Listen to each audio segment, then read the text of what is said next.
पिछले 18 दिनों से और आज 19वां दिन है, दिल्ली के जंतर मंतर में आंदोलन शुरू है कि इस सरकार में कोई संवेदना है या नहीं। और जब इस देश का युवक जाग उठता है तब देश में कुछ ना कुछ परिवर्तन होता है। लोकतांत्रिक देश में सरकार की संवेदना गायब हो जाती है तो लोकतंत्र भी जिंदा नहीं रहता। लोकतंत्र आईसीयू में भर्ती होता है कि इस देश का मीडिया जो है वो बहुतांश मीडिया जो है वो करप्ट हुआ है। इस देश की सरकार जो है वो संवेदनाहीन हो गई है कि अगर आज हम लोग नहीं लड़ेंगे तो ये देश नहीं रहेगा, इसमें लोकतंत्र नहीं रहेगा। क्योंकि हम गांधी को भूल रहे हैं, हम जेपी को भूल रहे हैं और हमारा प्रधानमंत्री मोदी है।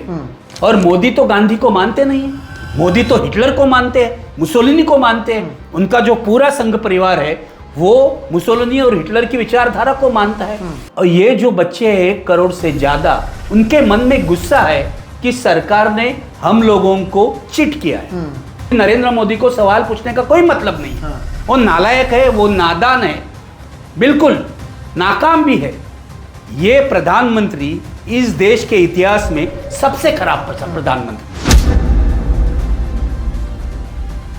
नरेंद्र मोदी पर मैं एक मर्डर का इल्जाम लगाना चाहता हूं। क्या आप सोनम वांगचुक का भी खून करना चाहते हैं? कि नरेंद्र मोदी सोनम वांगचुक को खत्म करना चाहते हैं? अमित शाह तो एक जमाने में तड़ीपार थे, तो इनकी संस्कृति तो ये है, तड़ीपार की संस्कृति है। ये क्रिमिनल्स है, ये गुनाहगार है, इसलिए सत्ता में बैठे हैं और उन्होंने पूरा इलेक्शन मशीन जो है वो मैनिपुलेट किया है। मोदी और राहुल गांधी में फर्क है या नहीं? जब तक राहुल गांधी पुलिस का मार नहीं खाते, लाठी नहीं खाते, जेल में नहीं जाते, तब तक लोग उनको एक्सेप्ट नहीं करेंगे। ये पत्रकार नहीं है, ये दल्ले है, ये एजेंट है।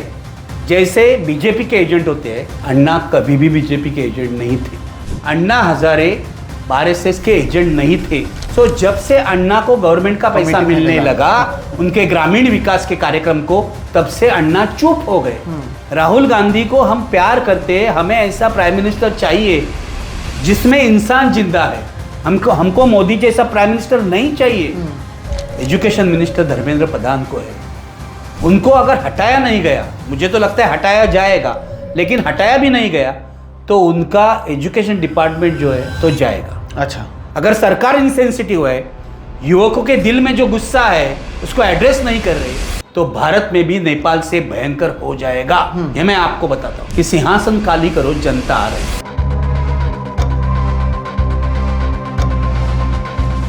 दोस्तों नमस्कार और आप सभी का एक नए एपिसोड में बहुत बहुत स्वागत है। मैं हूं सोहित मिश्रा। पिछले 18 दिनों से और आज 19वां दिन है जब हम इस वीडियो को रिकॉर्ड कर रहे हैं, जिस शाम को इसे रिलीज करेंगे। दिल्ली के जंतर मंतर में आंदोलन शुरू है। आंदोलन की मांग क्या है? आंदोलन की मांग है कि जो नीट का पेपर है, जिसके वजह से 22 लाख से ज़्यादा जो छात्र है उनका भविष्य के साथ खिलवाड़ किया गया, तो जो धर्मेंद्र प्रधान हैं उनका इस्तीफा होना चाहिए। 20 से ज़्यादा छात्रों ने जो सुसाइड किया, आत्महत्या की, उनके साथ इंसाफ होना चाहिए। और इसके लिए पिछले 19 दिनों से सोनम वांगचुक जो हैं वो भूख हड़ताल पर हैं। जो जानकारी है और आज सुबह की जानकारी है हमारे पास, उसके अनुसार उनके 9 किलो से ज़्यादा उनका जो वज़न है वो कम हो चुका है। जो लेटेस्ट ब्लड प्रेशर है वो 101/65 है और अब उनके जो वज़न है वो 56.9 kg है। ये जानकारी सामने आई है। और इस सब के बीच में अगर किसी चीज़ के बारे में पता चला है तो वो ये है कि ये सरकार कितनी असंवेदनशील है कि उन्हें कोई फ़र्क नहीं पड़ता है कि अगर एक शख्स जिसे दुनिया भर में जाना जाता है, जिन्हें 2018 में रैमन मैग्सेसे अवार्ड से नवाजा गया है, दुनिया भर में जिसकी बातचीत होती है, वो आदमी इनके ही ऑफिसेस, इनके ही घरों से कुछ मीटर्स दूर बैठे हुए हैं, मांग छात्रों के लिए कर रहे हैं, लेकिन वो घूम कर नहीं देख रहे हैं। अब 20 तारीख को चलो संसद इस नाम से एक आंदोलन, एक मोर्चा की शुरुआत की गई है, जहां पर संसद भवन पर जाकर इसकी मांग की जाएगी और इसे लेकर बहुत सारी बातें सामने आई हैं। इस सब के बीच आज हमारे साथ निखिल वागले सर जुड़े हैं, वरिष्ठ पत्रकार हैं। सर, आपका बहुत बहुत स्वागत है। आपने इससे पहले भी यहाँ पर देखा है और महाराष्ट्र में तो खैर क्या महाराष्ट्र और क्या भारत, हर जगह पर निखिल वागले सर बहुत फेमस है और पहले दिन से ही आप इस पूरे मुद्दे पर भी बात करते आए हैं और आपने अब ये भी तय किया है कि आप दिल्ली जाएंगे, आप इसकी बात भी कर रहे हैं।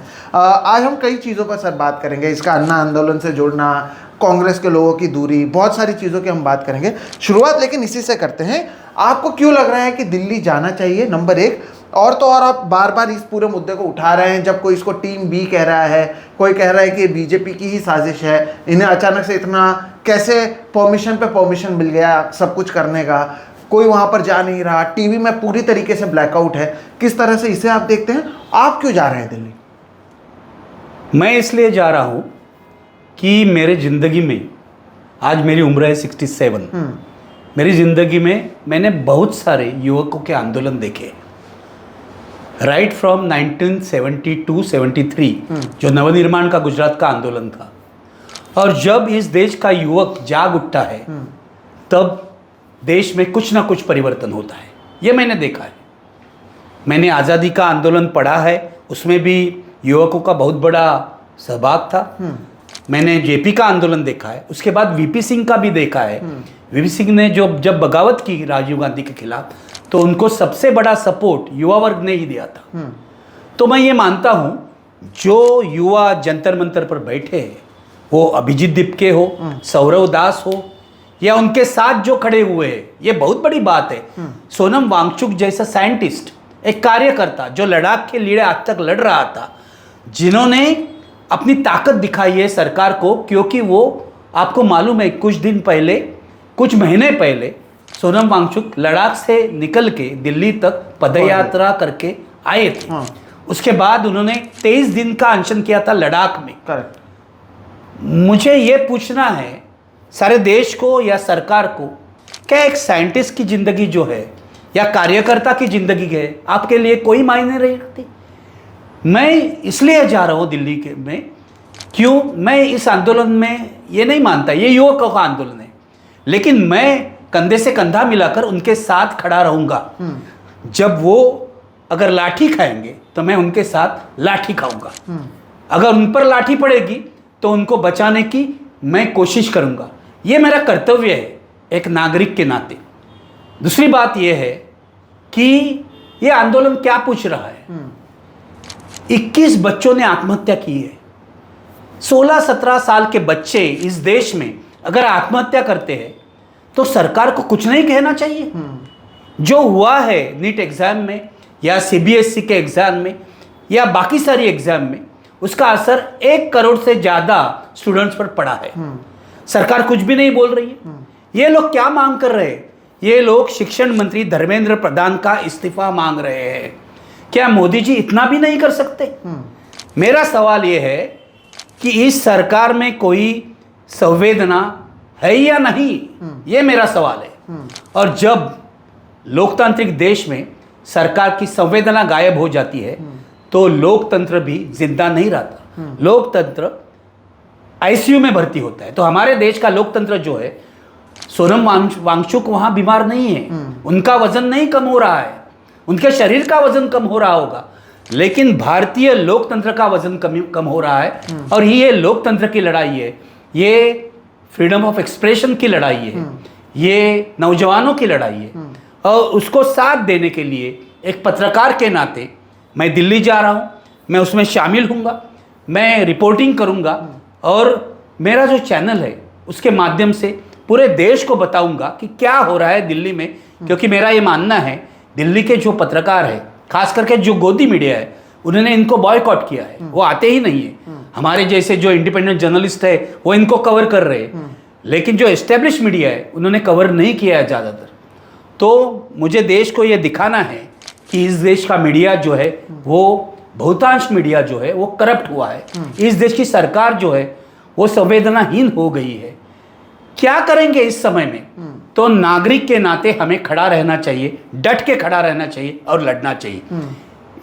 लड़ने के लिए मैं दिल्ली जा रहा हूँ, इस लड़ाई में इन लोगों का साथ देने के लिए।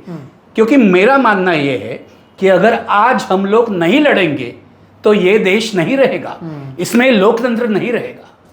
आपको लगता है कि युवा जो हैं वो बड़े पैमाने में इससे जुड़े हुए हैं और युवा जो हैं वो आएंगे 20 तारीख को, क्योंकि सोशल मीडिया पर देखा गया 2 करोड़ से ज़्यादा लोग केवल इंस्टाग्राम में जुड़े, बहुत ज़्यादा पॉपुलैरिटी मिली, लेकिन धीरे धीरे क्योंकि टीवी पर दिखाया भी नहीं गया, मीडिया में दिखाया भी नहीं गया, तो उसका बहुत ज़्यादा असर ये हुआ कि दिल्ली और उसके आसपास के तो लोग जाते हुए नजर आए। अब सोनम वांगचुक खुद भी कह रहे हैं कि आप लोग आइए 20 तारीख को आइए, खुद अपील कर रहे हैं, तो युवा आएंगे बड़े पैमाने पर। इससे पहले आपने कई आंदोलन देखे और आप लगातार उस पर बात करते हैं, तो आपका एक्सपीरियंस क्या कहता है इसके बारे में? देखो, युवा तो आएंगे, 20 तारीख को युवा आएंगे। आप अगर पिछले 2-3 दिन की बात देखें तो वहां भीड़ बढ़ गई है। कल हिंदू में देखा मैंने रिपोर्ट, भीड़ बढ़ गई है। तो हिंदू जैसा अखबार जो है, इंडिपेंडेंट अखबार है, वो भी मान रहा है कि भीड़ बढ़ गई है। और आप ये समझ लीजिए, ये जेन जी है, ये नई जनरेशन है, नए युग का नया युवा है। वो जो हमारा ट्रेडिशनल युवक है उसके जैसा रिएक्ट नहीं होता, वो सोशल मीडिया पर रिएक्ट होगा। जब कॉकरोच जनता पार्टी को 2 करोड़ लोगों ने समर्थन दिया तो वो उनकी रिएक्शन थी। शायद वो आएंगे नहीं, हुआ 2 करोड़ लोग नहीं आएंगे, लेकिन 2 करोड़ को जो 2 करोड़ के जो प्रतिनिधि है 20,000 होंगे, वो आएंगे। उस संसद मोर्चा में 15 से 20,000 लोग आएंगे, ऐसा मेरा मानना है। क्योंकि मुझे महाराष्ट्र से कई लोगों ने फ़ोन किया है। देखो, लेफ्ट पार्टीज ने सपोर्ट किया इन लोगों को, तो पूरे देश से लेफ्ट पार्टी के जो स्टूडेंट्स है, युवा है, आईएसआ, एसएफआई, एआईएसएफ, इनके जो स्टूडेंट्स है वो तो आएंगे ही। फिर तृणमूल कांग्रेस ने सपोर्ट किया है, समाजवादी पार्टी के एमपीज वहां गए हैं। फिर कल तो भीमसेना, भीम आर्मी, चंद्रशेखर आजाद भी वहां गए थे। तो ये सारे लोग आएंगे। और मुझे मालूम नहीं, ये मोर्चा, मैंने वो जेपी का मोर्चा देखा है जो संसद पर आया था, और वहाँ स्लोगन्स थी कि सिंहासन खाली करो, जनता आ रही है। वो बहुत बड़ा मोर्चा था। वो जो मीटिंग थी आज भी मेरे दिमाग में है, क्योंकि उस मीटिंग के कारण और जेपी ने जो माहौल बनाया पूरे देश के कारण आज मेरे जैसे लोग इस पत्रकारिता में है। तो वो मेरे दिमाग में है, वो याद है मेरी। तो इतना बड़ा मोर्चा तो आज होगा नहीं, क्योंकि कोई जेपी नहीं है। लेकिन आज का जयप्रकाश नारायण सोनम वांगचुक है, ऐसा मैं मानता हूँ। सोनम वांगचुक को कोई जरूरत नहीं थी इस आंदोलन में आने की। उनको जेल में भेजा मोदी सरकार ने, एनएसए लगाया। और बाद में कोर्ट में ये साबित नहीं कर सके कि इनके ऊपर जो एनएसए लगाया है उसके लिए उनके पास कोई एविडेंस है या नहीं। तो सरकार ने डर के उनको छोड़ दिया, रिवोक कर दिया। देखो, जनरली क्या होता है कि जिस आदमी को गिरफ्तार किया जाता है और छोड़ दिया जाता है, उसकी फैमिली कहती है अभी आप मत जाओ उसमें, अभी आप घर में बैठो, आपने बहुत कुछ किया है। लेकिन ये इंसान लड़ाकू है, ये आया वापस और खुद आया। किसी ने उनको इनवाइट नहीं किया। उन्होंने कहा कॉकरोच जनता पार्टी का पूरा वो सोशल मीडिया पोस्ट देके, मैं भी एक कॉकरोच हूँ, मैं ऑनररी कॉकरोच हूँ, मैं आने वाला हूँ, मैं आ रहा हूँ। और वो आ गए और अनशन को बैठ गए। ये ताकत है। किस में है ये ताकत पूरे देश में? मुझे बताओ। आज जेपी थे, जयप्रकाश नारायण ने आंदोलन को लीड किया था। अन्ना हजारे के बारे में मेरी आज जो राय है वो इतनी अच्छी नहीं है, लेकिन अन्ना का आंदोलन मैंने देखा है और 1985 से मैं अन्ना को जानता हूँ। अन्ना क्या है क्या नहीं है ये मुझे मालूम है। लेकिन इस आंदोलन को कोई नेता नहीं था। अभिजीत दीपके तो वहाँ यूएसए में पढ़ रहे थे, वो आ गए। उनको क्या जरूरत थी? वो वहीं भी रह सकते थे, वहाँ पढ़ रहे थे। उनको नौकरियाँ मिल रही थी अमेरिका में, यूरोप में ऑफर्स आ रही थी। वो सारी चीज़ छोड़ के ये लोग आ रहे हैं। मुझे एक सवाल पूछना है, क्या इस देश में त्याग की कोई कीमत नहीं है? अभिजीत दीपके ने और उनके टीम ने त्याग किया है, उनको कोई कुछ देने वाला नहीं है। सोनम वांगचुक ने त्याग किया है, लेकिन हमारा ये देश आज इतना खराब हो गया है कि उसको त्याग नाम की क्या चीज़ है ये मालूम नहीं है। क्योंकि हम गांधी को भूल रहे हैं, हम जेपी को भूल रहे हैं, और हमारा प्रधानमंत्री मोदी है। और मोदी तो गांधी को मानते नहीं है, मोदी तो हिटलर को मानते हैं, मुसोलिनी को मानते हैं। उनका जो पूरा संघ परिवार है वो मुसोलिनी और हिटलर की विचारधारा को मानता है। तो मेरे मन में ये चीज़ साफ है कि नरेंद्र मोदी वहाँ जंतर मंतर आएंगे नहीं, वो इनको बुलाएंगे नहीं, वो कोई रिस्पांस नहीं देंगे। ये मेरे मन में साफ है। लेकिन मैं एक बात तुम्हें बताता हूँ, 2006 की बात है जब डॉक्टर नरेंद्र दाभोलकर ने महाराष्ट्र में अंधश्रद्धा निर्मूलन कानून हो इसलिए अनशन किया था। लातूर में तुम्हें याद होगा। लातूर विलासराव का शहर था। विलासराव देशमुख इस राज्य के मुख्यमंत्री थे। आज कांग्रेस पार्टी बड़ी बड़ी बातें कर रही है, लेकिन 11 दिन का अनशन किया डॉक्टर दाभोलकर ने। विलासराव आए ही नहीं। अपने शहर में इतना बड़ा आदमी अनशन कर रहा है, विलासराव देशमुख आए ही नहीं। फिर दाभोलकर ने क्या कहा, मैं सत्ता के सामने लाचार नहीं हो जाऊंगा, मैं मुख्यमंत्री को या सरकार को यह रिक्वेस्ट भी नहीं करूंगा कि आप आओ। मेरा जो ये अनशन है मेरे लिए आंदोलन का एक हथियार है। इससे जागृति पैदा हुई है, इससे प्रबोधन हुआ है, और मेरी जो मांग है अंधश्रद्धा निर्मूलन कानून की वो भी आगे गई है। तो मैं अपने आप अभी अनशन छोड़ देता हूँ। मुझे लगता है कि ये सोनम वांगचुक को भी करना चाहिए। 20 तारीख को मोर्चा निकलेगा, सारे जो स्लोगन्स है वो वहाँ गूंजेंगे, सरकार को लोग गालियाँ देंगे। वो जो युवा, आप देखो युवाओं में कितना गुस्सा है। गढ़चिरौली से रहकर नीट को कौन अपेयर होता है? नीट, सीबीएसई, कोई सिर्फ शहर के लोग नहीं होते, गांव के लोग भी होते हैं। और ये जो बच्चे हैं 1 करोड़ से ज़्यादा, उनके मन में गुस्सा है कि सरकार ने हम लोगों को चीट किया है। एक तो सरकार पर चीटिंग का केस दाखिल होना चाहिए, वो तो कोई कर नहीं रहा है, लेकिन इनके मन में गुस्सा है। 20 तारीख को आप देखेंगे कितना गुस्सा है। वो गुस्सा वहाँ दिल्ली में आपको दिखाई देगा। मैं मानता हूँ दिल्ली ये शहर आम लोगों का शहर नहीं है, ये दलालों का शहर है। लेकिन दलालों के शहर में 20 मार्च को एक गूंज उठेगी। 20 जुलाई को, 20 जुलाई को एक पूरी तरह से ताकत दिखाई देगी युवकों की, सोनम वांगचुक की, अभिजीत दीपके की और उनकी सारी टीम की। अभिजीत दीपके की टीम में कौन कौन है? सौरव दास है, विजय दहिया है, ये भी अच्छे लोग हैं। विजय दहिया तो ध्रुव राठी के टीम में था। सौरव दास इतना अच्छा रिपोर्टर है, हमेशा सुप्रीम कोर्ट और लॉ पर लिखता है। इतनी हिम्मत तो दूसरे किसी में मैंने देखी नहीं है। चीफ जस्टिस चंद्रचूड़ पे सबसे अच्छा प्रोफाइल कैरवान ने उसने लिखा था। तो मेरा इन लोगों को पूछना ये है, इतने अच्छे युवा जो मानते हैं कि कोई प्रिंसिपल होना चाहिए, कोई कैरेक्टर होना चाहिए, कोई कल्चर होना चाहिए, वो रास्ते पर आए हैं, तो आप उनको सपोर्ट क्यों नहीं करते? नरेंद्र मोदी तो करेंगे नहीं, मैंने बताया पहले। लेकिन मेरा ये सवाल है, और लोग मुझे पूछते हैं आप नरेंद्र मोदी को सवाल क्यों नहीं पूछते? अरे मैंने ढेर सारे सवाल नरेंद्र मोदी को पूछे, तुमने भी पूछे, मैंने भी पूछे। तो जिंदगी भर पूछते आया हूं। सत्ता से सवाल ही पूछा। मैं सत्ता से, कांग्रेस की सत्ता थी तब कांग्रेस को पूछा, अभी बीजेपी की सत्ता है तो उनको पूछा। जब बाल ठाकरे की सत्ता थी और सत्ता में नहीं थे तब भी उनको पूछा। तो मैं आज राहुल गांधी को पूछना चाहता हूं, क्योंकि नरेंद्र मोदी को सवाल पूछने का कोई मतलब नहीं है। वो नालायक है, वो नादान है, बिल्कुल नाकाम भी है।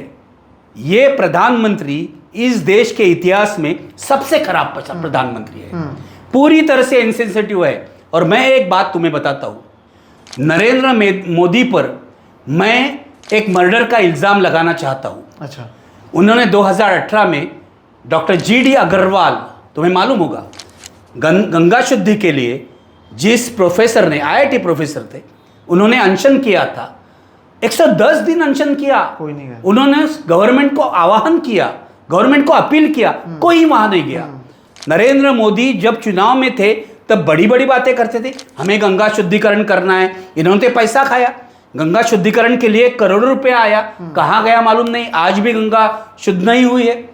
लेकिन जीडी अग्रवाल 110 दिन के बाद मर गए, उन्होंने अपने प्राण निछावर कर दिए। तो इसकी जिम्मेदारी कौन किसकी है? मैं मानता हूं ये नरेंद्र मोदी सरकार ने किया हुआ मर्डर है, खून है। तो मैं ये चाहता हूं, मैं इनको पूछना चाहता हूं, क्या आप सोनम वांगचुक का भी खून करना चाहते हैं? मेरा यह शक है कि नरेंद्र मोदी सोनम वांगचुक को खत्म करना चाहते हैं, क्योंकि नरेंद्र मोदी ने अपने पूरे जिंदगी में सोनम वांगचुक जैसे उनके जो विरोधी लोग हैं उनको इस तरह से खत्म ही किया है। गुजरात में भी आप देखो, गुजरात में एक मंत्री थे, आपको मालूम है, उनका खून हो गया। अमित शाह पर भी शक था, आप याद है ना आपको? गृह मंत्री थे, उनका ही खून हो गया। इसका शक तो अमित शाह पर भी था।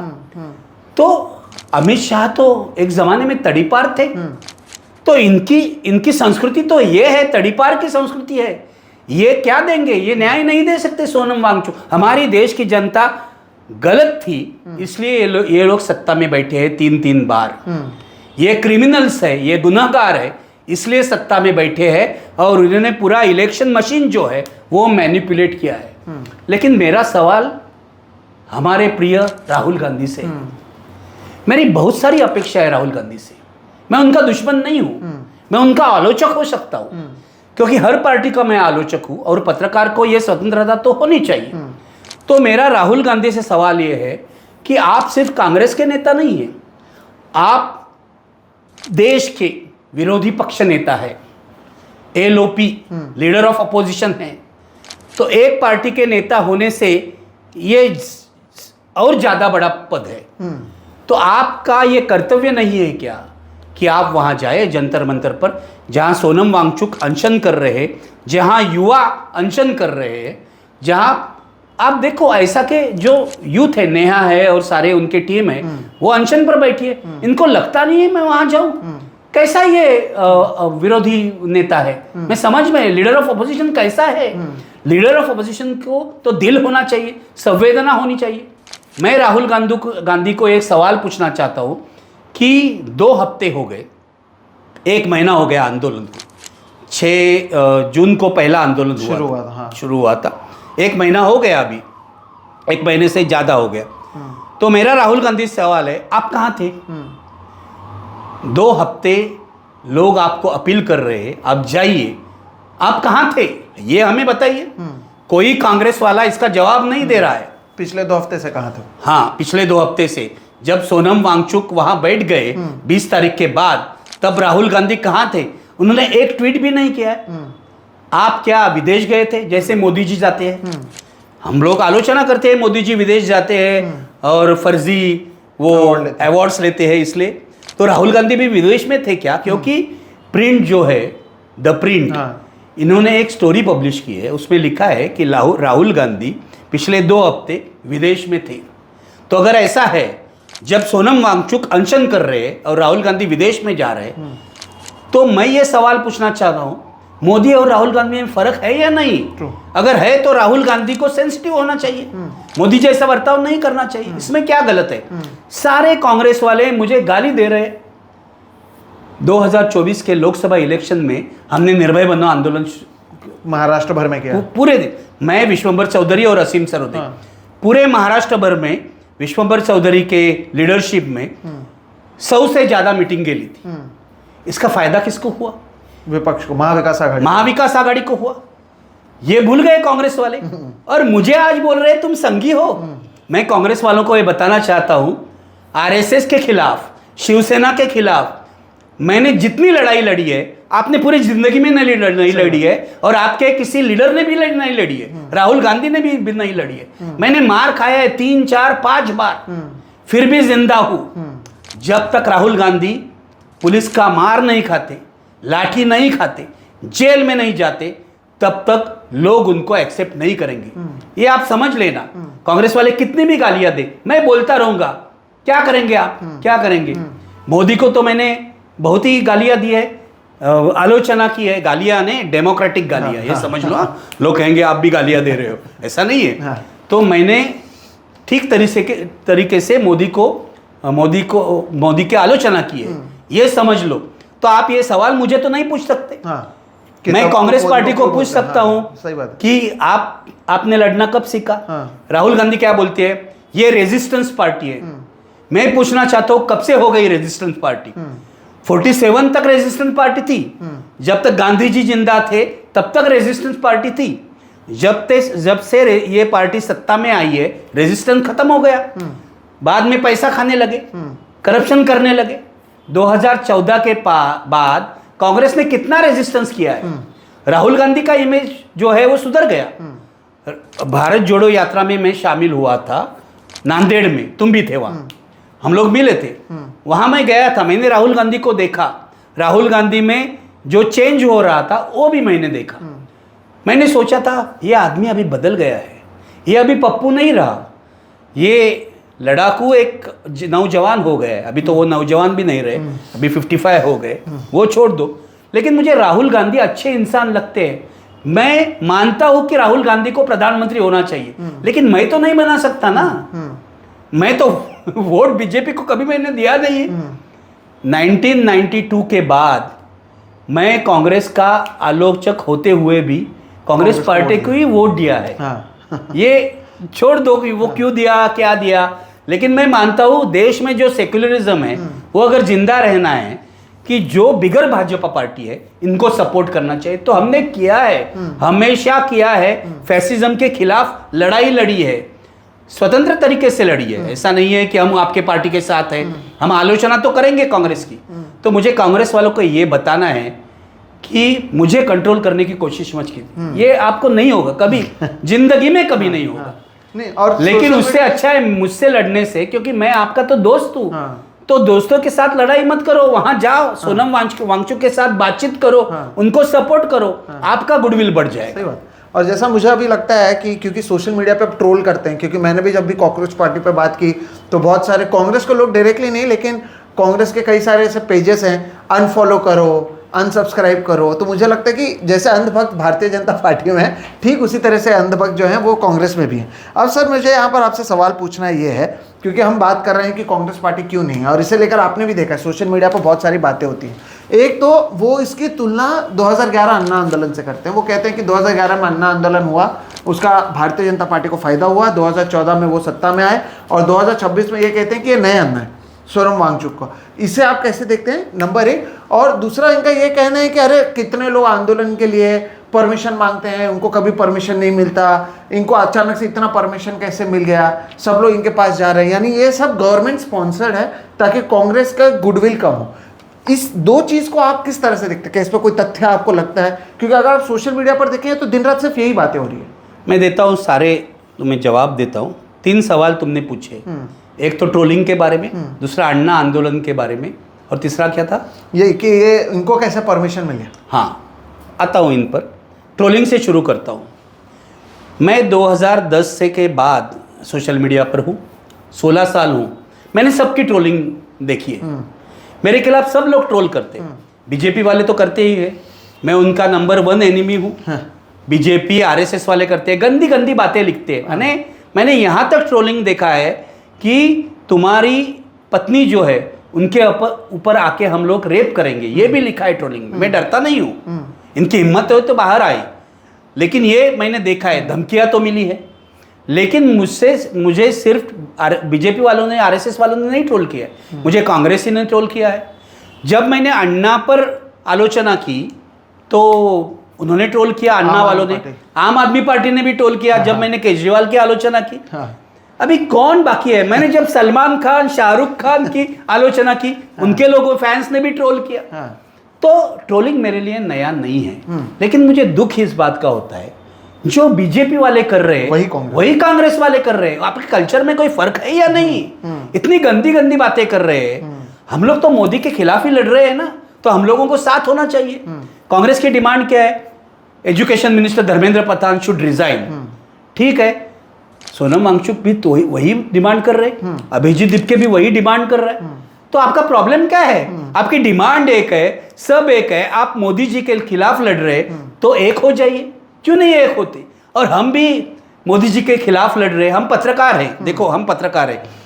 कितने दिन तक हमने ये देखा कि हम लोग सरकार की आलोचना करते हैं, मोदी जी की आलोचना करते हैं, इसलिए जो मेन स्ट्रीम मीडिया है उन्होंने हमें बहिष्कृत किया है। और तुमने भी देखा, तुमने राहुल गांधी को ट्रोल करो, तुम्हें कहा था प्रेस कॉन्फ्रेंस में, इसलिए तुमने एनडीटीवी का इस्तीफा दिया। ये तो बड़ी बात है, ऐसा कोई इस्तीफा नहीं देता इतनी यंग एज में। हम लोगों ने इस्तीफे दिए 2014 के बाद, या हमको निकाला दिया गया क्योंकि हमारा चैनल जो था वो अंबानी ने खरीद लिया। अंबानी तो मोदी जी का दोस्त है। तो ठीक है, ये सब हो रहा है, लड़ाई हम लोग कर रहे हैं पत्रकारिता में भी, लेकिन क्या दिख रहा है? देखो ना, क्या हम लोग, देखो हम लोग तो कोई खरीद नहीं सकता। हाँ। इम्पॉसिबल है, क्योंकि जब हम लोग खुद को बेचने के लिए तैयार नहीं है तो कौन खरीदेगा? तो लेकिन ट्रोलिंग की बात मैं कहता हूं, बीजेपी के ट्रोल जो है वो तो पेड ट्रोल्स है, आपको मालूम है। उनको 40 पैसा मिलता है या 4 रुपया मिलता है या 40 रुपया, मुझे मालूम नहीं, लेकिन उनको तो पैसा मिलता है। वो बॉट्स भी है कुछ। लेकिन कांग्रेस के कुछ पत्रकार हैं, मैं नाम नहीं लूँगा, कांग्रेस के कुछ पत्रकार है, दिल्ली में भी है, एक पत्रकार है दिल्ली में, एक महिला पत्रकार है। जब 6 जून को पहला आंदोलन हुआ था सीजेपी का, तो आंदोलन के पहले ही इन्होंने फोटो डाली और कोई भीड़ नहीं है वगैरह लिखा। अरे ये बीजेपी टाइप का बिहेवियर है। यहाँ महाराष्ट्र में भी 2 पत्रकार है, मैं नाम नहीं लूँगा, अगर जरूरत पड़ी तो उनका नाम लेके उनको बराबर उनका पोस्टमार्टम करूँगा, क्योंकि वो क्या कर रहे हैं मुझे मालूम है। वो कांग्रेसी है, सेक्युलर है, इसलिए मैं उनके खिलाफ ज़्यादा नहीं बोलता हूँ। लेकिन ये लोग भी, मेरा ये आरोप है, कांग्रेस से पैसा लेके या कांग्रेस वालों से पैसा लेके ये सब बदमाशी कर रहे, ये सब बदमाशी कर रहे। मेरा उनको कहना है ये बदमाशी बंद करो, नहीं तो आपने अभी तक क्या किया है। ये पत्रकार नहीं है, ये दल्ले है, ये एजेंट है। जैसे बीजेपी के एजेंट होते हैं, वहाँ भाव तौर से करे महाराष्ट्र में, बीजेपी का एजेंट है, बीजेपी का दल्ला है, वैसे कांग्रेस के दल्ले हैं। तो वो कितने भी मुझ पर अटैक करे या सोनम वांगचुक पर अटैक करे, तो मैं इसको कोई कीमत नहीं देने वाला। क्या लोग हैं यार, ऐसे लोग तो हमने देखे हैं। हम तो लड़ने वाले लोग हैं, आप भाग जाएंगे। मेरे ऊपर तो 40-40 केस हुए, लेकिन हम भागे नहीं, लड़े, कोर्ट में जाकर लड़े। अभी भी कुछ केस बाकी है, वो भी लड़ रहे हैं। तो मेरा मानना ये है, इनको छोड़ दो, मैं इनको इग्नोर करता हूँ, क्योंकि दीज पीपल आर वर्थलेस, ये समझ लो। दूसरा मुद्दा ये था तुम्हारा अन्ना आंदोलन। मैं अभी अन्ना के आंदोलन की बात कर रहा हूँ। कुछ मालूम नहीं इन लोगों को, दिल्ली वाले जो पत्रकार है, अन्ना को बीजेपी ने खरीद लिया, केजरीवाल को खरीद लिया। अन्ना बीजेपी के एजेंट थे। अन्ना कभी भी बीजेपी के एजेंट नहीं थे, मैं तुम्हें बताता हूँ। मैं 1985 से अन्ना को जानता हूँ। अन्ना कभी भी बीजेपी के एजेंट नहीं थे, कांग्रेस के एजेंट नहीं थे। अन्ना का सबसे बड़ा दोस्त कौन था मैं तुम्हें बताऊं? राधाकृष्ण विखे पाटिल के पिताजी, वो थे बाला साहेब विखे पाटिल। वो अन्ना के सबसे बड़े करीबी थे, जो ओरिजिनल कांग्रेसी थे। बाद में वो शिवसेना में चले गए, वो केंद्रीय मंत्री भी रहे।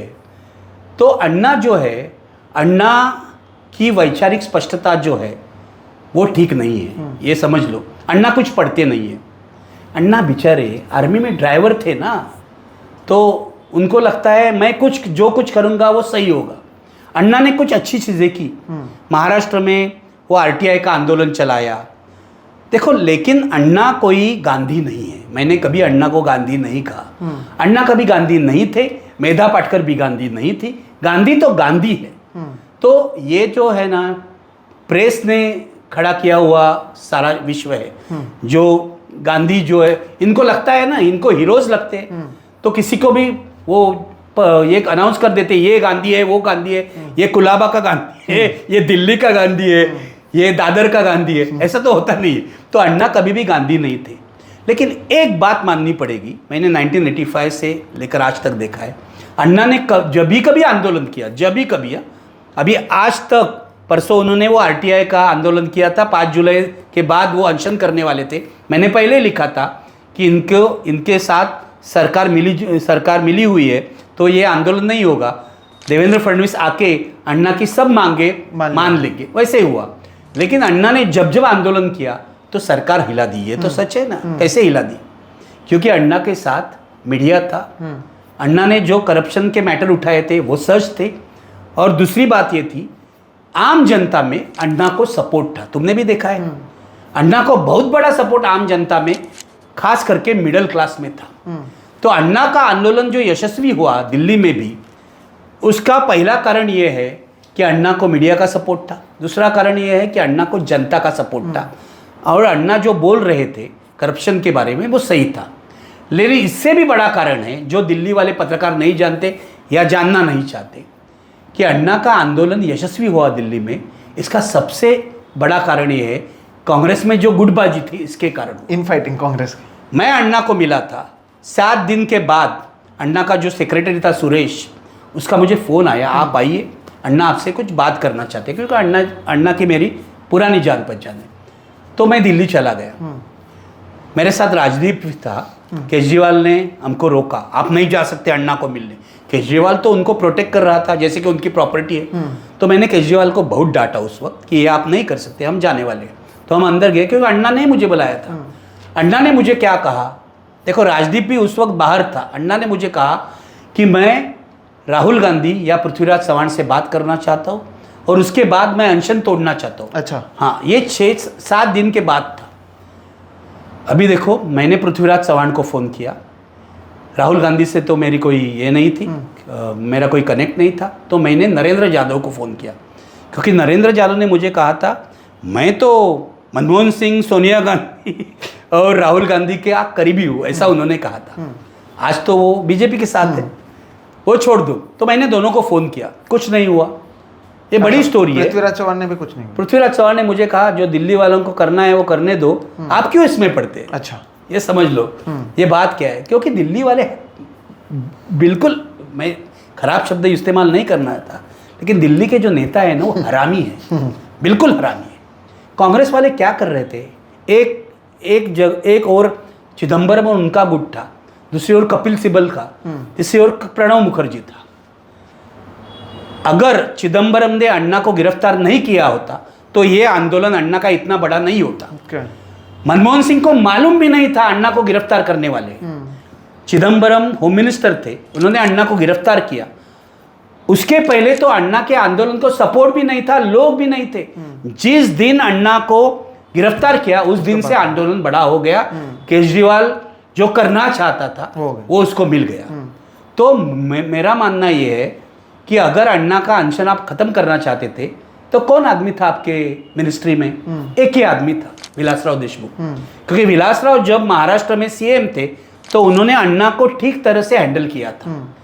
लेकिन इन्होंने क्या किया, विलासराव को बुलाया नहीं। चिदम्बरम कंपनी जो है उन्होंने क्या किया, विलासराव को कहना चाहिए ना तुम जाओ वहां, ये तो कहा ही नहीं। तो विलासराव नाराज होकर चले गए। कहाँ चले गए? चेन्नई में मेडिकल चेकअप के लिए।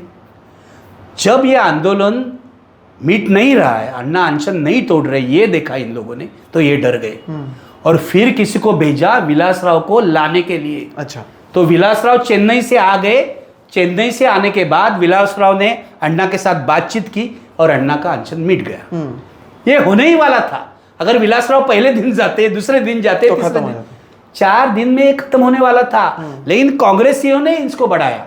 अभी ये दूसरा जो आरोप है कि बीजेपी ने इसका फायदा लिया, ये सच है। लेकिन अन्ना बीजेपी के एजेंट है क्या? बिल्कुल नहीं। केजरीवाल बीजेपी का एजेंट था क्या? बिल्कुल नहीं। उस रामलीला मैदान में मैं था, मेरे साथ योगेंद्र जी थे, योगेंद्र यादव। उन्होंने कहा देखो यहाँ क्या क्या हो रहा है, ये तो देश का कुंभ मेला है। अच्छा, ये योगेंद्र का स्टेटमेंट है। मेरे साथ जो बातचीत की उसमें कहा, क्योंकि मैं लाइव में था, टीवी में था, तो कुंभ मेला ही था। वहाँ कौन कौन नहीं था? आरएसएस था, बीजेपी था, कम्युनिस्ट, पूरे रेड शेड्स के सारे कम्युनिस्ट थे। फिर समाजवादी पार्टी थी, फिर इंडिपेंडेंट समाजवादी थे, सारे एनजीओस थे। कोई हनुमान बन के आया था, कोई भगत सिंह बन के आया था, कोई ईसा मसीह बन के आया था। एक नाटक हो रहा था वहाँ, बिल्कुल एकदम आंदोलन का ही माहौल था। यही आंदोलन होना चाहिए, यही आंदोलन है। आंदोलन में ऐसे ही होता है, सब लोग आते हैं। हर एक आदमी अपने आप को एक्सप्रेस करता है उसके अपने तरीके से। तो ऐसा नहीं हो सकता एक गांधी जी है वो वैष्णव जन तो बोल रहे हैं तो सारे वैष्णव जन तो बोल रहे। अभी तो ऐसा नहीं होगा। आज का जो जनरेशन है तो अपना गाना वही लिखेंगे, खुद लिखेंगे, अपना गाना वही गाएंगे, वो वीडियो बनाएंगे, वो रील बनाएंगे। That is the mean of their protest. ये समझ नहीं रहे थे बड़े बड़े जो इंटेलेक्चुअल्स है, वो समझ नहीं रहे। अरे यहाँ क्या ये गाना गा रहे, ये कर रहे, वो कर रहे। अरे आप समझ तो लो ये नई जनरेशन क्या है। पूरे देश में, पूरे विश्व में आप देखो, जब पिंक रेवोल्यूशन हुआ अरब कंट्रीज में, जैसे कि इजिप्ट में, ट्यूनिशिया में, क्या हुआ था? वहाँ तो सोशल मीडिया पावरफुल था। अभी अमेरिका में भी जो लोग आ रहे हैं रास्ते पर ट्रंप के खिलाफ, वो सोशल मीडिया के थ्रू ही आ रहे हैं। कोई मेन स्ट्रीम मीडिया उनको सपोर्ट नहीं कर रहा। तो सोशल मीडिया इज पावरफुल। मैं पहले से ये कर रहा हूं, सोशल मीडिया को आप मिनिमाइज मत करो। Social media is a very powerful tool. अगर लिबरल्स उसको यूज नहीं करेंगे, लेफ्ट वाले उसको यूज नहीं करेंगे, तो राइट वाले करेंगे। तो इस देश में सोशल मीडिया को पहले किसने यूज किया? मोदी ने, बीजेपी ने, आरएसएस ने। अभी अभी कांग्रेस वाले और लेफ्ट वगैरह यूज कर रहे हैं, अच्छी बात है। मेरा मानना यह है, अन्ना हजारे आरएसएस के एजेंट नहीं थे। मैंने देखा है, अन्ना हजारे कोई उनके साथ बात करता है और अच्छी तरह से बात करता है तो वो इन्फ्लुएंस हो जाते हैं। अच्छा। अन्ना हजारे पूरे दुनिया को कहेंगे कि मैं यादव बाबा मंदिर में रहता हूँ। उन्होंने एक गवर्नर के लिए उनके यहाँ एसी कमरा बनाया है, क्योंकि वहाँ बहुत सारे रूरल डेवलपमेंट के प्रोजेक्ट्स चलते हैं। उन्होंने मुझे कहा कि मैंने ये गवर्नर के लिए बनाया है, लेकिन रोज दोपहर को अन्ना हजारे यादव बाबा मंदिर से उठकर एसी कमरे में जाते हैं। This is Anna Hazare, you have to accept it. Anna Hazare कोई गांधी नहीं है। Anna Hazare is a normal human being. उसको जो कुछ कमियां हैं उनकी है, वो कम सोचते हैं। जैसे खैरनार हमारे थे, मालूम है ना, खैरनार यहाँ के म्यूनिसिपल कमिश्नर थे, वो भी वैसे ही थे। वो कोई गांधी नहीं थे, लड़ने वाले थे। अन्ना भी लड़े, 2014 तक लड़े। अन्ना बीजेपी की जेब में कब गए? 2014 के बाद। जैसे उनको विलासराव देशमुख मैनेज करते थे, वैसे देवेंद्र फडणवीस ने मैनेज किया। उसके पहले उनको चंद्राबाबू नायडू ने अपने गवर्नमेंट कमेटी में लिया। सो जब से अन्ना को गवर्नमेंट का पैसा मिलने लगा उनके ग्रामीण विकास के कार्यक्रम को, तब से अन्ना चुप हो गए। ये अन्ना की सच्चाई है। तो अन्ना बीजेपी के एजेंट थे क्या? आरएसएस के एजेंट थे क्या? पहले नहीं थे, 2014 के बाद बन गए। ये सच्चाई है। तो आप कृपया सोनम वांगचुक की तुलना अन्ना से मत कीजिए। हर एक आंदोलन अलग होता है, और जंतर मंतर पर आंदोलन हो रहा है तो अन्ना का आंदोलन भी जंतर मंतर पर हुआ था। मेधा पाटकर का भी आंदोलन जंतर मंतर पर हुआ था। तो आप मेधा पाटकर की तुलना या सोनम वांगचुक की तुलना मेधा पाटकर से क्यों नहीं करते? अन्ना हजारे से क्यों? अन्ना हजारे से क्यों करते? तो इतने सारे देश में आंदोलन हो गए। अगर जंतर मंतर एक प्रोटेस्ट साइट है तो वही आंदोलन होगा। इसके बाद जब बड़ा होगा तो रामलीला मैदान पर होगा, नहीं तो और कहीं होगा, बोट क्लब पर होगा या और कहीं होगा। तो मेरा मानना ये है, जो सोनम वांगचुक को अन्ना हजारे बता रहे हैं, आज के अन्ना हजारे, वो बहुत गलत काम कर रहे हैं। सोनम वांगचुक पॉलिटिकली मैच्योर है। देखो, मैं ये मानता हूँ, मैंने जितना पढ़ा है उनके बारे में, वो एक साइंटिस्ट है। इन्वेंशन तो इतने किए हैं उन्होंने। उनका एक इन्वेंशन जो है वो आर्मी भी यूज कर रहा है, अपनी इंडियन आर्मी। इंटरनेशनल अवार्ड्स उनको मिले हैं। उनकी जो हिमालयन इंस्टीट्यूट है उन्होंने बहुत बड़ा काम किया है, और आज वो लद्दाख के लिए भी लड़ रहे हैं। समझ लो, ये लोग क्या कहते हैं। सोनम वांगचुक ने 2019 में बीजेपी का सपोर्ट किया था। सही है। कब किया था? जब 370 जो था वो रद्द हो गया, तब किया था, क्योंकि लद्दाख को एक राज्य का दर्जा दिया इस गवर्नमेंट। तो अगर लद्दाख में मैं रहता तो भी मैं इसका स्वागत करता। मेरे राज्य को, जो कश्मीर का हिस्सा था, उसको अगर बीजेपी ने राज्य का, स्वतंत्र राज्य का दर्जा दिया है तो मैं खुश होता। इसमें क्या गलत था? लेकिन जब बीजेपी ने झूठ बोला, बीजेपी ने उनको कोई स्वायत्तता नहीं दी, तो ये सोनम वांगचुक बीजेपी के खिलाफ हो गए। उसके बाद उन्होंने पदयात्रा निकाली, उसके बाद 23 दिन का अनशन किया, उसके बाद वहां बड़ा आंदोलन हुआ, वायलेंस भी हुआ। तो वायलेंस का कारण देकर बीजेपी ने इनको अरेस्ट किया। तो आप क्या समझ रहे हैं? सोनम वांगचुक बीजेपी के एजेंट है? क्या बोल रहे हैं आप? तो इनका दिमाग खराब हो गया है क्या? मेरा ये सवाल है कि कांग्रेस वालों को करना क्या है, ये समझ लो। कांग्रेस वाले ऐसा मानते हैं क्या कि हम अकेले बीजेपी को हरा देंगे? कभी उनको पॉसिबल नहीं है। मैं तुम्हें बताता हूँ, कांग्रेस की अकेली जो कांग्रेस है, उसकी देश में, पूरे देश में ताकत ही नहीं है। आप कई राज्य देखो, वहां कांग्रेस दिखाई नहीं देगी।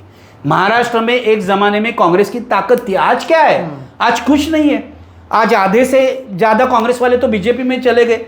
हर राज्य में ये बात है। कांग्रेस में रहते हुए भी बीजेपी में है, और कुछ कांग्रेस में रहते हुए बीजेपी में है। सही बोला तुमने। महाराष्ट्र में बहुत सारे लोग हैं जो अपनी पार्टी में रहते हुए भी, शरद पवार की पार्टी में भी ऐसे लोग हैं कि जो शरद पवार की पार्टी में भी, शरद पवार भी खुद शरद पवार के पार्टी में है, लेकिन वो दोस्त तो अदानी के हैं, दोस्त को नरेंद्र मोदी के है। तो ये सारी बात है। कांग्रेस वाले क्या मानते हैं कि अकेले लड़ाई लड़ेंगे, हम लोगों की जरूरत नहीं है।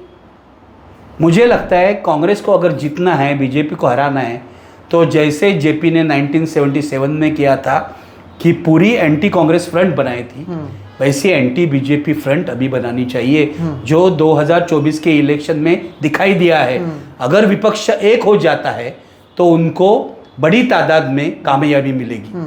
और बाकी हुए ना, टीएमसी, समाजवादी पार्टी, आम आदमी पार्टी, शिवसेना, यूबीटी, सीपीआईएम, इनके नेता, किसान आंदोलन वाले नेता, ये लोग गए, पूरा लेफ्ट गया है वहां। लेफ्ट गया। इतने मैं तो लेफ्ट की सराहना करने चाहता हूं, और उनके छात्र हर जगह जाते क्योंकि सीपीएम, सीपीआई, सीपीआईएमएल पहले दिन से उनके साथ है। ये बहुत बड़ी पॉलिटिकल मैच्योरिटी है। ये कांग्रेस क्यों नहीं दिखा रही है? आपको लगता है ये एक तरीके से इनसिक्योरिटी? क्योंकि मैं बहुत सारी चीज़ें पढ़ रहा था, अरे इनको देखो एनएसए लगा था, एनएसए हटा दिया गया, तो शायद कोई अंडरस्टैंडिंग हुई, इसलिए अब यहाँ पर ऐसा कर रहे हैं। एक कॉन्स्पिरेसी थियरी है। फिर ये जैसे कि आपने कहा कि इन्होंने बीजेपी का समर्थन किया, वो वाला।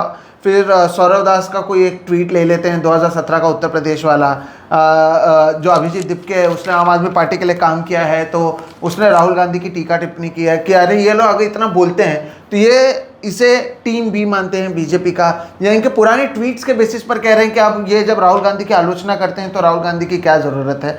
जब ऐसे सारी बातें करते हुए सोशल मीडिया पर अपने आप को डिफेंड लोग कर रहे हैं, इसे किस तरह से देखा जा रहा चाहिए? ये पॉलिटिकली इमेच्योरिटी आप मानते हैं, या फिर आप इतने इनसिक्योर हैं कि आपने अपने आप को, राहुल गांधी ने अभिजीत दीपके और वो एक लेवल पे थोड़ी हैं, तो ऐसी चीजें क्यों कर रहे हैं मुझे समझ में नहीं। क्योंकि कांग्रेस, तुम सही कह रहे हो, कांग्रेस के मन में इनसिक्योरिटी है। कांग्रेस चाहती है वो अकेला लड़के मोदी को हराए, which is not at all possible. ये समझ लो आप। आपके साथ अगर समाजवादी पार्टी नहीं है, आपके साथ आरजेडी नहीं है, आपके साथ डीएमके नहीं है, जो आज नहीं है, तो आप पूरे इंडिया में जीत नहीं सकते। महाराष्ट्र में उद्धव ठाकरे के बिना कांग्रेस जीत नहीं सकती, ये समझ लो आप। तो ये कांग्रेस पार्टी की इनसिक्योरिटी है, ये राहुल गांधी की इमेच्योरिटी है। मुझे कुछ लोगों ने बताया कि राहुल गांधी के आसपास जो एक लोग हैं वो उनको मिसडायरेक्ट कर रहे। मैं नहीं मानता। आपके आसपास के जो लोग हैं वो कुछ भी कहेंगे, आपको तो दिमाग है ना, आपको तो समझ है ना। आप 2004 से आज तक यानी 20 साल से ज़्यादा राजनीति में हैं, तो आपको कुछ तो मैच्योरिटी आनी चाहिए। तो कहाँ जाने के बाद क्या होता है, कहाँ नहीं जाने के बाद क्या होता है, ये तो समझना चाहिए। अगर नहीं है तो फिर आप चाइल्डिश है, ये समझ लो। Then you are childish. तो मुझे ये मानना है कि कांग्रेस पार्टी का पूरा दिमाग घूम गया है। उनको अभी क्या लगता है कि मोदी जी अनपॉपुलर हो गए तो लोग हमें वोट देंगे, हम जीत जाएंगे। ऐसे ही हम जीतेंगे, नहीं जीतेंगे। मैं अभी बताऊं, क्योंकि राहुल गांधी की इमेज सुधर गई है, लेकिन कांग्रेस के पास कोई इंफ्रास्ट्रक्चर नहीं है। महाराष्ट्र में आज देखो, आज महाराष्ट्र के प्रदेशाध्यक्ष जो है कांग्रेस के, हर्षवर्धन सपकाळ है, लेकिन कोई उनको कोऑपरेट ही नहीं कर रहा है। कोई महाराष्ट्र का बड़ा नेता, यही हालात हर राज्य में। वहाँ मध्य प्रदेश में जीतू पटवारी अध्यक्ष है मध्य प्रदेश कांग्रेस का, उनको कोई कोऑपरेट नहीं कर रहा है। वो कमलनाथ भी कोऑपरेट नहीं कर रहा है, जिनके कारण कांग्रेस की हार हुई थी। तो मेरा सवाल ये है कि एक तो राहुल गांधी को ये समझना चाहिए कि हम अकेले नहीं लड़ सकते। अगर आप बीजेपी को लड़ाना चाहते हैं तो आपको एक एंटी बीजेपी फ्रंट बनानी चाहिए। और डीएम के साथ राहुल गांधी ने जो किया उसको अपॉर्चुनिस्टिक पॉलिटिक्स कहते हैं। आज डीएम के नाराज है। अभी अगर डीलिमिटेशन बिल आ गया, शरद पवार तो बीजेपी के साथ जाने वाले, डीएम के भी बीजेपी के साथ चली गई, तब तो बिल पास हो तो बिल पास हो गया। तो राहुल गांधी का रहा क्या, कांग्रेस का रहा क्या? As a opposition leader Rahul Gandhi को ये करना चाहिए कि सबको साथ रखे। आज भी उनको सोनिया गांधी की मदद चाहिए कि हम लोग सबके साथ बात करें, क्योंकि जो सीनियर लीडर है शरद पवार, ममता बनर्जी, वो राहुल गांधी को रिस्पेक्ट ही नहीं करते। ये हमने देखा है। तो सोनिया गांधी अगर इंटरवीन करती है तो ही ये होता है। तो मुझे लगता है राहुल गांधी को, जो सोनम वांगचुक कह रहे थे, मैं पूरी तरह से सहमत हूँ। राहुल गांधी को दिल बड़ा करना चाहिए, दिल बड़ा करना चाहिए। अभी हम अकेले सत्ता नहीं हथिया सकते, हमें सबको साथ लेना होगा। अगर ये फैसिस्ट जो गवर्नमेंट है नरेंद्र मोदी को, उनको पराजित करना है तो सबको साथ लेकर करना होगा, जो आज कांग्रेस नहीं कर रही। लेकिन जब ऐसी बातें मैंने भी लिखी हैं और आप भी लगातार बोल ही रहे हैं और आपने इसके नीचे पढ़ा भी होगा कि अरे देखो सवाल पूछना चाहिए नरेंद्र मोदी से, लेकिन आप लोग यहाँ पर भी राहुल गांधी से ही सवाल पूछ रहे हो, आप लोग कांग्रेस से ही सवाल पूछ रहे हो। वो ये नहीं समझते कि राहुल गांधी से अपेक्षा है, इसलिए भी राहुल गांधी से लोग पूछ रहे हैं ना। अरे हम प्यार करते हैं राहुल गांधी से। मैं तो बोलता हूँ अच्छा आदमी हो गया हो, उसको प्राइम मिनिस्टर बनना चाहिए है, मैं मानता हूँ। अगर घर का बच्चा है, अगर हम प्यार से उसको कुछ बोल दे, डांट दे, तो आप क्या गुस्सा हो जाएंगे? समझ में ही नहीं आता। राहुल गांधी को हम प्यार करते हैं, हमें ऐसा प्राइम मिनिस्टर चाहिए जिसमें इंसान जिंदा है। हमको मोदी जैसा प्राइम मिनिस्टर नहीं चाहिए। तो वो अगर गलत कर रहा है तो हमें हक है ना उसके खिलाफ बोलने का। तो अगर हम 100 सवाल मोदी को पूछ रहे हैं ना, पिछले कई सालों से पूछ रहे, 12 सालों से पूछ रहे हैं मोदी को, पहले दिन से पूछ रहे हैं मोदी को सवाल, तो मेरा ये मानना है कि अगर 100 सवाल हम लोग मोदी से कर रहे तो 20 सवाल तो राहुल गांधी से कर सकते हैं। तो ये कौन लोग हैं पूछने वाले, आप राहुल गांधी को सवाल क्यों कर रहे हैं? प्रॉब्लम क्या है मैं तुम्हें बताता हूँ। ये जो सो कॉल्ड सेक्युलर लोग हैं ना, सो कॉल्ड सेक्युलर, जो अभी कुछ नहीं उनके पास, पहले जब कांग्रेस का गवर्नमेंट था तो उनको कुछ ना कुछ मिल रहा था, कुछ कमेटियाँ मिल रही थी, वो राज्यसभा टीवी था, उसमें कई सेक्युलर जर्नलिस्ट को काम मिल रहा था। दिल्ली में भी ऐसे जर्नलिस्ट है, हमें मालूम है। तो ये जब सेक्युलर जो कॉकस है ना, या आप उसको लिबरल कॉकस भी कह सकते हैं, उसका प्रॉब्लम ये है कि वो चाहते हैं कि अभी कांग्रेस सत्ता में आ जाए और बाकी कोई नहीं, सिर्फ कांग्रेस है, ऐसा वो चाहते हैं। क्योंकि वो भी इनसिक्योर हो गए, वो पैनिक हो गए, अभी क्या होगा, अभी क्या होगा, राहुल का क्या होगा, राहुल का क्या होगा। अरे कुछ नहीं होने वाला राहुल का। अगर राहुल गांधी ने ऐसा ही बर्ताव किया तो जनता उनको वोट नहीं देगी। आज अगर राहुल गांधी जंतर मंतर पर जाते तो उनका गुडविल बढ़ता, जनता के मन में उनके लिए सम्मान बढ़ता, वो आज नहीं हो रहा है। और अब भी वही मेरा ये कहना है कि वो कह रहे हैं कि मैंने लिखा भी यहाँ पे कि NSUI भी प्रोटेस्ट कर रहा है, तो आप दिखाते नहीं हो। तो हम कह रहे हैं हम वो भी दिखा रहे हैं। अभी जैसे राहुल गांधी ने छात्रों की गूंज के जब की कोटा में, हमने उसे भी दिखाया, हमने कॉकरोच जनता पार्टी को भी दिखाया। अब आप उदयपुर, अभी आप शायद उत्तराखंड में करने वाले हैं, देहरादून में, तो आप जब दोनों, वो कोटा वाला भी दिखाया, कोटा वाला भी दिखाया, आप लोग जब दोनों लोग वही बातें कर रहे हैं तो मंच साझा करके राहुल गांधी अपना बड़ा दिल क्यों नहीं दिखा रहे, मुझे समझ में नहीं आ रहा। और इसे लेकर इतना क्या कि अरे तुम NSUI नहीं दिखाते तो कॉकरोच नहीं दिखा रहे हो। लेकिन जो लोग ये कह रहे हैं कि कॉकरोच जनता पार्टी गलत कर रही है, उन पत्रकारों ने कितने लोगों ने NSUI का प्रोटेस्ट दिखाया, तो आप पाओगे उन्होंने भी नहीं दिखाया। लेकिन इसे कहे, मैं क्या मानता हूँ, देखो इन लोगों को रिसर्च करना चाहिए। तुम्हारे वीडियोस वो चेक करे, मेरे वीडियो चेक करे, मेरा पूरा सोशल मीडिया चेक करे। मैं तो कांग्रेस का तो दिखा ही रहा हूँ, यूथ कांग्रेस या फिर NSUI का, लेकिन देश में जो प्रोटेस्ट हो रहे हैं ना, अभी एक आदिवासी का प्रोटेस्ट हो रहा है अडानी के खिलाफ, गोवा में एक प्रोटेस्टर है, कांग्रेस जा नहीं रहे उनके साथ, गोवा में एक गांव के लोग अडानी के खिलाफ प्रोटेस्ट कर रहे हैं, वो दिल्ली में जंतर मंतर में बैठे हैं। कांग्रेस कहां जा रही है उनके साथ? कांग्रेस है ना गोवा में, विपक्ष है, फिर भी नहीं जा रही है। तो ऐसे सारे देश में जो प्रोटेस्ट हो रहे हैं छोटे छोटे छोटे, मैं उनको अपने सोशल मीडिया प्लेटफॉर्म पर उनको जगह देता हूं। आप देखो, रिसर्च करो, क्योंकि मुझे ऐसे लगता है कि मैं कौन हूं, तुम कौन हो। मैं कांग्रेस का पत्रकार नहीं हूं, बीजेपी का तो है ही नहीं, मैं CPM का पत्रकार नहीं हूं, मैं लेफ्ट का पत्रकार नहीं हूं, मैं तृणमूल का पत्रकार नहीं हूं, मैं आम आदमी का पत्रकार हूं। जनता की जो आवाज है उस आवाज को मैग्नीफाई करना, ये मेरा काम। आम आदमी पार्टी नहीं, वरना इतना आम आदमी, अरे बाप रे, वो बोलेंगे ये आम आदमी पार्टी का हो गया। आम आदमी का मतलब है कॉमन सिटीजन का पत्रकार हो, ये समझ लो। ये सारे बेकार लोग हैं, कुछ भी बोलेंगे, इतना से ही आपका ये करते हैं। हाँ, तो हम तो ये सारी बातें दिखा रहे हैं। अब आपको लगता है कि कांग्रेस के अंदर भी एक प्रेशर बन रहा है, क्योंकि इतना माहौल बना है। अब पार्टीज की तो बात की, मैं एक्टर्स की भी बता दूं, अतुल कुलकर्णी ने आज वीडियो डाला है, ओमी वैद्य जो जत्तूर का कैरेक्टर निभाते हैं उन्होंने वीडियो डाला, वीरदास ने लिखा है, सयाजी शिंदे ने लिखा है, विशाल दत्तानी ने लिखा है, वरुण ग्रोवर ने लिखा है, स्वरा भास्कर कल वहाँ पर गई थी। तो और अब शशि थरूर ने कल एक ओपन लेटर लिखा हुआ है। तो क्या आपको लगता है कि अब धीरे धीरे एक दबाव बन रहा है, but is it too late कि अब भी राहुल गांधी अगर जाते हैं तो? राहुल गांधी छोड़ दो। क्या हो रहा है, मैं तुम्हें अभी न्यूज़ दे रहा हूँ। दोनों पार्टी में, बीजेपी और कांग्रेस में आज बहुत सारे डिफरेंसेस हैं। जंतर मंतर के आंदोलन को लेकर बीजेपी में 2 गुट बन गए। मेरी इन्फॉर्मेशन ये है जो पुराने नेता है जैसे कि राजनाथ सिंह, नितिन गडकरी, ये मानते हैं कि मोदी को इनके साथ बात करनी चाहिए, डायलॉग होना चाहिए, ये पुराने नेता मान रहे हैं।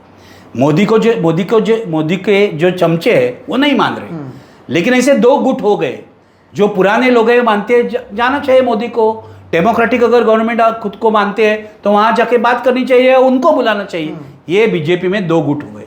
कांग्रेस में भी दो गुट हो गए। राहुल गांधी तो जा नहीं रहे, राहुल गांधी के जो समर्थक है कांग्रेस में वो भी जा नहीं रहे, लेकिन उस दिन शंकर सिंह वाघेला गए, आपने देखा होगा। फिर हमारे अमरावती के एमपी जो है बलवंत वानखेड़े वो भी गए। कल कांग्रेस का और एक लीडर गया। फिर एनएसयूआई के जो लोकल लीडर्स है दिल्ली के वो भी जा रहे हैं। तो कांग्रेस में भी इसमें मतभेद है, डिफरेंसेस है। तो हर पार्टी में विचार मंथन चालू है, ये देखो।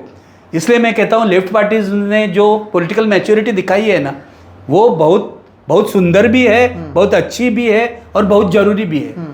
तो हर पार्टी में दो गुट। अगर ये जन आंदोलन है, जनता, तुम देखो जनता कितनी सपोर्ट कर रही है।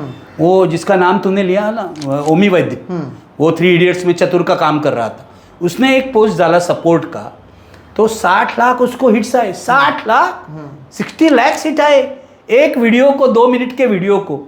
तो ये जनता का सपोर्ट है। मैं यार, तुम जब आम आदमी नहीं, ये कौन है, कॉकरोच जनता पार्टी पर वीडियो बनाते हो तो उसको भी बड़ा सपोर्ट मिलता है। मुझे तो लगता है कि आम आदमी पार्टी वाले जो है, अभी आतिशी गई थी वहाँ, लेकिन अरविंद केजरीवाल को भी जाना चाहिए। आज जा रहे। मैंने उद्धव ठाकरे को कहा, अभी मैं और एक न्यूज़ देता हूँ। कल उद्धव ठाकरे ने सबसे बात की, all leaders from opposition, India Aghadi के जो पार्टीज़ है उससे बात की, स्टालिन से बात की, ममता बनर्जी से बात की, अरविंद केजरीवाल से बात की। मैंने उद्धव ठाकरे के साथ शाम को बात की। उन्होंने मुझे कहा मैंने हर एक के साथ बात की है कि आप सपोर्ट करो। तो ये हो रहा है। उद्धव ठाकरे अभी बड़ी जो भूमिका है वो निभा रहे हैं। मैंने उद्धव ठाकरे को कहा कि आदित्य ठाकरे को भी जाना चाहिए। आदित्य तो यंग है, स्टूडेंट भी है, तो उनको जाना चाहिए, वहाँ सपोर्ट करना चाहिए। तो ये सब हो रहा है। पिछले 3 दिन से सपोर्ट बहुत बढ़ा है। समझ लो 20 जुलाई का जो मोर्चा है वो बहुत ही बड़ा होगा। बड़ा नहीं, 1,00,000-2 लाख नहीं, 20,000 का भी मोर्चा निकलता है तो मेरे लिए काफ़ी है। सही बात है। अब इसे लेकर जब हम बात कर रहे हैं ना, तो क्योंकि इन पर भी दबाव बन रहा है, और मैंने शुरुआत में आपको कहा कि अदालत में पूरा मामला गया था, तो कल शाम को सोनम वांगचुक ने एक वीडियो रिलीज़ किया जिसमें उन्होंने कहा कि मैं कमज़ोर बाहर से हो रहा हूँ लेकिन अंदर से मैं एकदम सही हूँ, और जो लगातार दबाव उन पर बढ़ रहा है कि आप अपना अनशन खत्म करो, तो उस पर उन्होंने कहा कि अगर मैं अभी कुछ खा भी लूँ तो क्या बदल जाएगा, गवर्नमेंट जवाब देने से बच जाएगी। I am not doing in 2 days, मेरे रिजल्ट सही हैं, कम से कम आप इस्तीफ़ा तो लो, यानी सरकार से बात करो कि सरकार क्यों नहीं आ रही। उन्होंने एक इससे पहले भी कॉकरोच जनता पार्टी, क्योंकि इतना राहुल गांधी पर दबाव आ रहा था, तो उन्होंने भी कहा सोनम वांगचुक ने ऑपोजिशन पे इतना फोकस करने से अच्छा गवर्नमेंट पे भी फोकस करो कि वो क्यों अकाउंटेबल नहीं हो रहे हैं। तो इसे आप कैसे देखते हैं कि क्या अब इन्हें खत्म करना चाहिए या 20 तारीख के बाद ही जो होगा वो होगा, और ये इसी तरह से आंदोलन? देखो, अनशन खत्म करना या नहीं ये डिसीजन सिर्फ सोनम वांगचुक ले सकते हैं।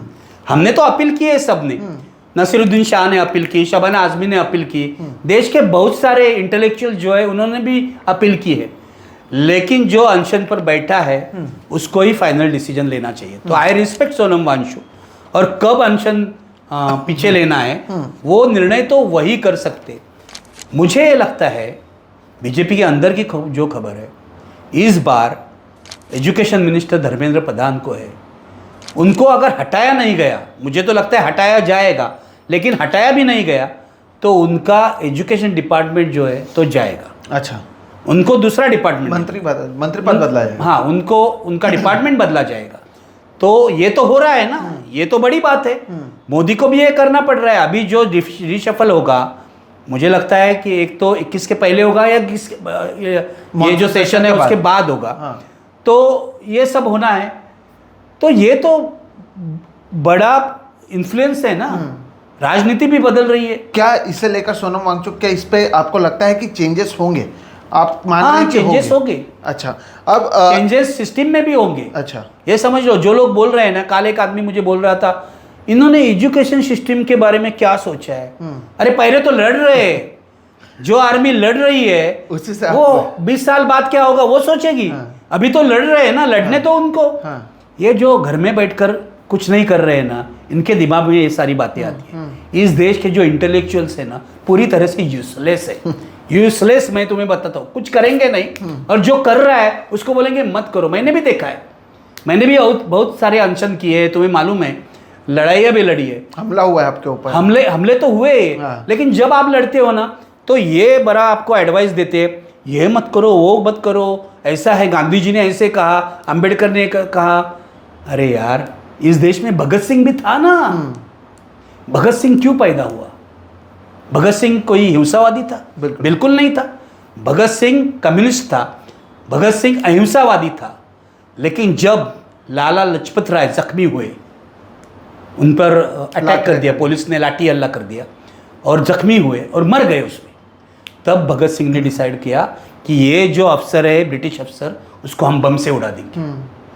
तो भगत सिंह कोई क्रिमिनल नहीं था, भगत सिंह कोई टेररिस्ट नहीं था। सही बात है। भगत सिंह जैसा देशभक्त इस देश में आज तक पैदा नहीं हुआ है। 23 साल का था, लेकिन उसने माफी मांगने से इनकार किया। उसके पिताजी ने कहा तुम्हें माफी मांग लो, ब्रिटिश माफ कर देंगे। गांधी जी ने भी ब्रिटिश को लिखा था, आपको मालूम है, गांधी जी ने भी लिखा था। लेकिन भगत सिंह और उसके जो साथी थे, सुखदेव और राजगुरु, उन्होंने कहा हम माफी नहीं मांगेंगे, हम फांसी चढ़ जाएंगे। अंबेडकर गांधी की जैसी परंपरा है इस देश में, उसी देश में भगत सिंह की भी परंपरा है। ये मोदी को और राहुल गांधी को नहीं भूलना चाहिए। अगर आप डेमोक्रेटिक जो प्रोटेस्ट है उसको अगर आप रिस्पॉन्स नहीं कर दे रहे, उसको रिस्पॉन्ड नहीं कर रहे, उनके साथ बात नहीं कर रहे, डायलॉग नहीं कर रहे, जो डेमोक्रेटिक प्रोटेस्ट है उसके साथ, तो ऐसे ही नहीं रहेगा, ऐसे ही नहीं रहता। गांधी जी को रिस्पॉन्ड किया था ब्रिटिश ने, जेपी के साथ इंदिरा गांधी ने भी बातचीत की थी। और मैं तुम्हें और एक बात बताता हूँ, सोनम वांगचुक के जो पिताजी हैं, सोनम वांग्याल, हाँ, वो कांग्रेस के एमएलए थे, वहाँ लद्दाख एमपी भी थे, एमपी भी थे। हाँ। जब उन्होंने अनशन किया लद्दाख के लिए, तो दिल्ली से उठकर इंदिरा गांधी उनके पास गई। ये समझ लो आप, इनकी परंपरा है सोनम वांगचुक की, ये ऐसे ही उठ के नहीं आए। वो लद्दाखी है ना, इसलिए पूरे देश को उनके बारे में कुछ जानकारी नहीं है ज़्यादा। अभी गूगल करके वगैरह लोग जान रहे। हाँ। आज राज ठाकरे ने भी बहुत अच्छा पोस्ट लिखा है फेसबुक पर। मुद्दा क्या है कि अगर आप जो अहिंसक प्रोटेस्ट है, जो अहिंसक प्रदर्शन है, उसको अगर प्रतिसाद नहीं दे रहे, तो देश के जो युवा है वो चुप नहीं बैठेंगे। मेरा मानना ये है, आप ऐसा समझ रहे कि भारत में नेपाल जैसा कुछ नहीं होगा।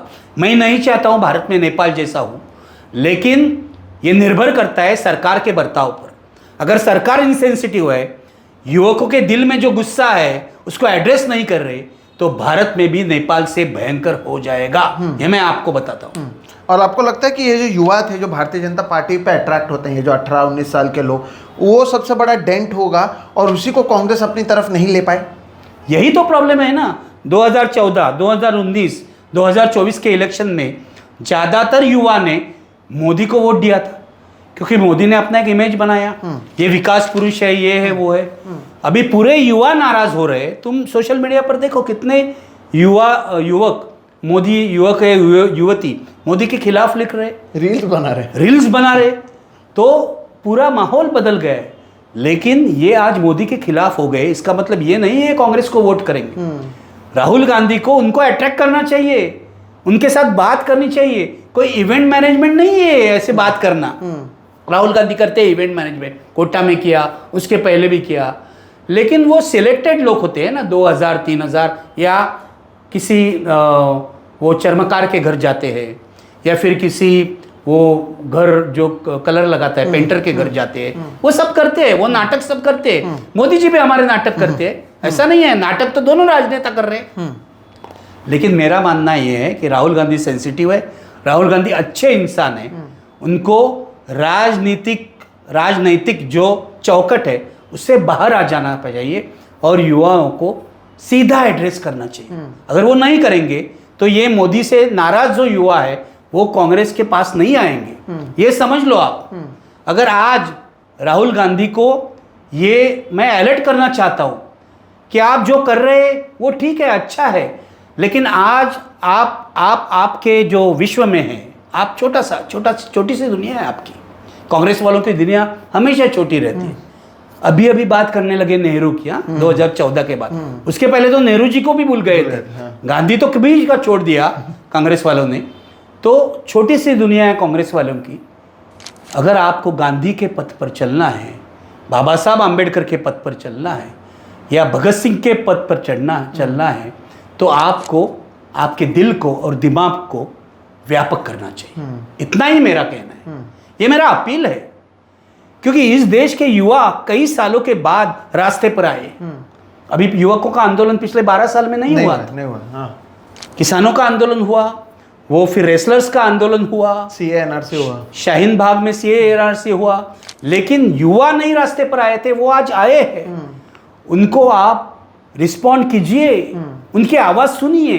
ये मोदी जी को भी मेरा कहना है और राहुल जी को भी कहना है। कोई नहीं सुनेगा तो एक भगत सिंह आएगा। मेरा अभी आखिरी सवाल आपसे ये है, और वो हर कोई जो है वो यही कह रहा है कि अरे हमें नहीं पता इनका भविष्य में क्या होगा। अगर ये भी आम आदमी पार्टी की तरह पॉलिटिकल पार्टी बनाते हैं, बीजेपी के करीब जाते हैं, तो निखिल वाघे जो अब 20 तारीख को जाने वाले हैं, अगर ये भविष्य में कोई इलेक्टोरल पॉलिटिक्स में आते हैं या फिर बीजेपी के साथ जाते हैं, तो इसका भी विरोध किया जाएगा। ऑफकोर्स विरोध किया जाएगा। जब केजरीवाल ने गलत किया तो केजरीवाल अभी राम रक्षा या हनुमान स्तोत्र पढ़ रहा है, हम लोग विरोध करेंगे उसका। अगर केजरीवाल गलत करेगा, अन्ना गलत करेगा, या कोई भी गलत करेगा, तो हम विरोध ही करेंगे। हम किसको मानते हैं? मैं तो किसी नेता का भक्त नहीं हूं, मैं गांधी का भी भक्त नहीं हूं, मैं बाबा साहब का भी भक्त नहीं हूं, मैं भगत सिंह का भक्त नहीं हूं। मैं उनको मानता हूं, मैं उनका आदर करता हूं, मैं उनको विचारों को पूछता हूं, लेकिन भक्त नहीं हूं। तो ये कौन है केजरीवाल और राहुल गांधी? और मैं किसी का भक्त नहीं हूं। अगर गलत करेंगे, अभिजीत दीपके भी कल गलत करेगा, सोनम वांगचुक भी कल गलत करेंगे, तो हम उनकी आलोचना करेंगे। सीधी बात है। क्या है इसमें? ये कोई परमानेंट बॉन्ड तो नहीं है। सही बात है। ये रास्ते पर उतरे, सही उनका मुद्दा है, तो उसको हम सपोर्ट कर रहे। मेरी कमिटमेंट जो है, फर्स्ट एंड फाइनल कमिटमेंट, वो किसके साथ है? आम लोगों के साथ है, आम आदमी पार्टी के साथ नहीं, आम जनता के साथ है। ये समझ लो। तो जब आम जनता पर अन्याय होगा, हम लोग उतरेंगे रास्ते पर, या हमारी पेन से या हमारे माइक से बोलेंगे, टेलीविजन पर बोलेंगे, मीडिया अपने सोशल मीडिया में बोलेंगे, वेब पोर्टल पर बोलेंगे, लेकिन बोलते रहेंगे। मोदी जी को और राहुल को ये समझना चाहिए, हमारी आवाज़ बंद करना आपको पॉसिबल नहीं है, कुछ भी कर लो। बिल्कुल। दर्शकों देखिए, एक चीज़ जो वाघे सर ने कही और बहुत सही है कि जो कमिटमेंट होता है वो किसी पॉलिटिकल पार्टी से नहीं, जो आम आदमी होता है, जो कॉमन मैन होता है, उससे होना चाहिए।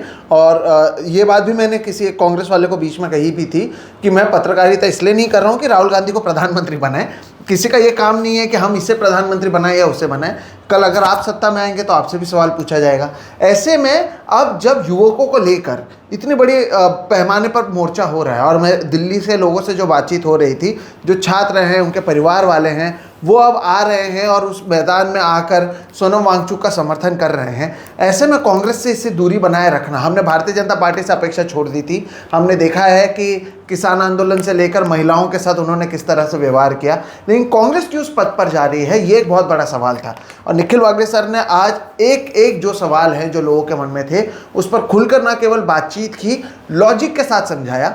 और जो अंत में उन्होंने बात कही है, भक्त किसी के मत बनिए, यह हर किसी पर लागू होता है। क्योंकि अगर आप अभी सोशल मीडिया खोलेंगे तो भारतीय जनता पार्टी के ट्रोलर हों या कांग्रेस पार्टी के ट्रोलर हों, उनमें कोई फ़र्क फिलहाल नज़र नहीं आता है। तो फिर अगर ऐसा ही चलता रहा तो फिर आखिर दोनों में फ़र्क करेंगे कैसे? नरेंद्र मोदी और राहुल गांधी में जो फ़र्क है वो लगातार हम बातचीत करते आए हैं, और हम उम्मीद करते हैं कि जो इस तरह का फ़र्क है वो आगे भी बरकरार रहे।